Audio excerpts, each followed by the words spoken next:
है मेरे पास एक तो सेल के कुछ स्टॉक्स हैं और टाटा स्टील के हैं। पहला कौन सा लें? आप दोनों ही एक साथ ले सकते हैं। फिर बाद में कैसे मुलाकात होगी आपसे फिर? अच्छा, सेल ले रहा हूँ, सेल पहले ले स्क्रीन लीजिए। पे लिया हुआ है आपने, कितना भाव, किस क्वांटिटी? तो मेरे पास इसके जो क्वांटिटी है वो एक्चुअली 3000 शेयर्स हैं। और मैंने इसी रेट पे लिया था जो रिफ्लेक्ट कर रहा है स्क्रीन पे।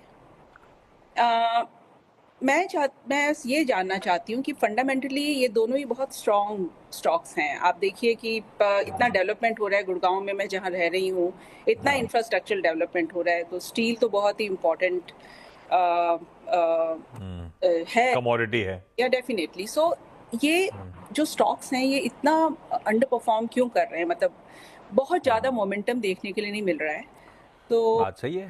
टाटा स्टील भी रख दीजिए फिर सवाल, क्योंकि बार बार दोनों ही रेफरेंस आ रहे हैं। डॉक्टर साहब वो भी रख दीजिए। टाटा स्टील 600 शेयर है 175 में। कैरी ऑन, आप कुछ और भी कहना चाहते थे? मैं ये कहना चाहती हूँ टाटा स्टील तो मैंने जो मेरा बाय था उससे अभी लॉस पे है, बट आई बिलीव दैट दोनों ही बहुत स्ट्रॉन्ग, फंडामेंटली स्ट्रॉन्ग शेयर्स हैं, तो इनको रखा जाए और इनके साथ क्या किया जाए।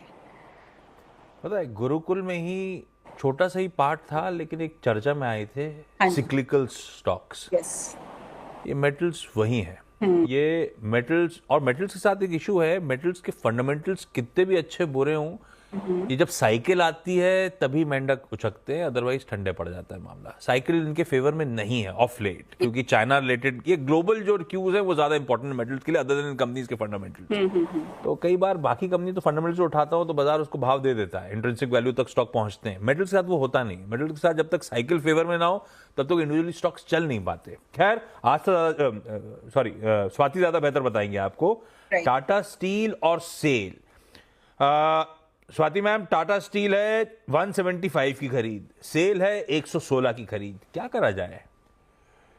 डेफिनेटली आपने करेक्टली पॉइंट आउट किया है आशीष जी की मेटल पैक में फिलहाल साइकिल बेस या सीजनल बेस हमको मोमेंटम रैली हमें देखने मिलते हैं। अभी ओवरऑल कमोडिटी मेटल पैक्स में काफी सारी शांत मोमेंटम से कोई मेजर हमें पॉजिटिवनेस दिखाई नहीं दे रही, उसकी वजह से ये पर्टिकुलर काउंटर्स में अभी ज्यादा पार्टिसिपेशन हमें देखने नहीं मिल रहा है भाई साइड।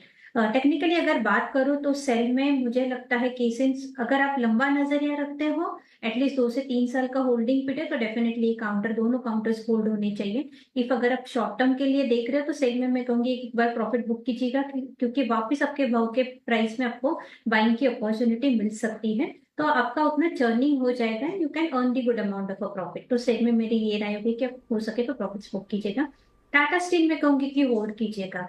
नीचे में मुझे लगता है डेप्थ मैक्सिमम 120 तक है, वहां तक आता है तो you can average it out, ताकि आपका बाइंग प्राइस नीचे आ जाएगा।